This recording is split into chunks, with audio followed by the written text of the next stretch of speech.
नमस्कार दोस्तों, जय हिंद।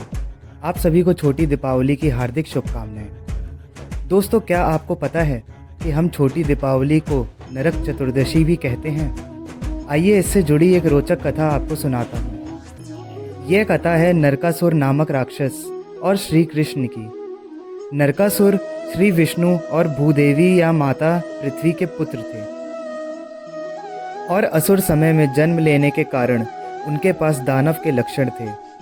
इसे सुनकर अपने पुत्र के लिए चिंतित होकर माता पृथ्वी ने श्री हरि से एक वरदान मांगा कि उनके पुत्र का वध किसी भी देवता के हाथों नहीं हो। यह सुन के श्री विष्णु ने भूदेवी को वरदान दिया कि उनके पुत्र की मृत्यु किसी भी देवता के हाथों नहीं होगी सिवाय अपनी माँ के। कोई भी माँ अपने पुत्र की मृत्यु का कारण नहीं बनेगी, यह सोच के माता पृथ्वी निश्चिंत हो गई। महाराजा जनक के परीक्षण में नरकासुर का पालन पोषण हुआ और वह रोज लक्ष्मी माँ की पूजा करते थे और आचारिक जीवन बिताने लगे। द्वापर युग में बानासुर की संगति में नरकासुर माता लक्ष्मी की पूजा छोड़ देते हैं और 16,000 राजकुमारियों को अपने राज्य में बंदी बना लेते हैं और फिर स्वर्गलोक पर भी आक्रमण कर देते हैं। अब नरकासुर को मिले वरदान के कारण कोई भी देवता उसका कुछ नहीं बिगाड़ पाता और सभी देवतागण कृष्ण जी के पास इसके उपाय के लिए जा पहुँचे। उस समय देवी सत्यभामा माता पृथ्वी की अवतार थीं, परंतु उन्हें पूर्व संगठन कुछ भी याद नहीं था।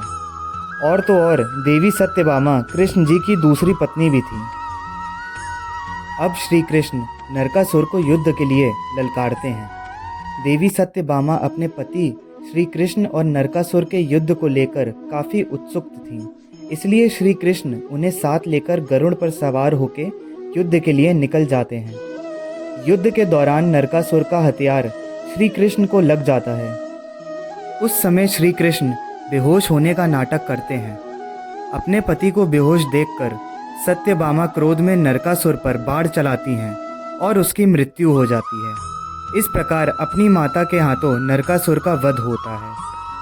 श्री कृष्ण उन सभी 16,000 राजकुमारियों को आज़ाद करते हैं और उनकी पवित्रता पर सवाल ना उठे, इसलिए उन सभी 16,000 राजकुमारियों के साथ विवाह कर लेते हैं। और इस प्रकार नरक चतुर्दशी के दिन हम आसमान में प्रकाश या आतिशबाजी करके बुराई पर अच्छाई की जीत के रूप में छोटी दीपावली मनाते हैं।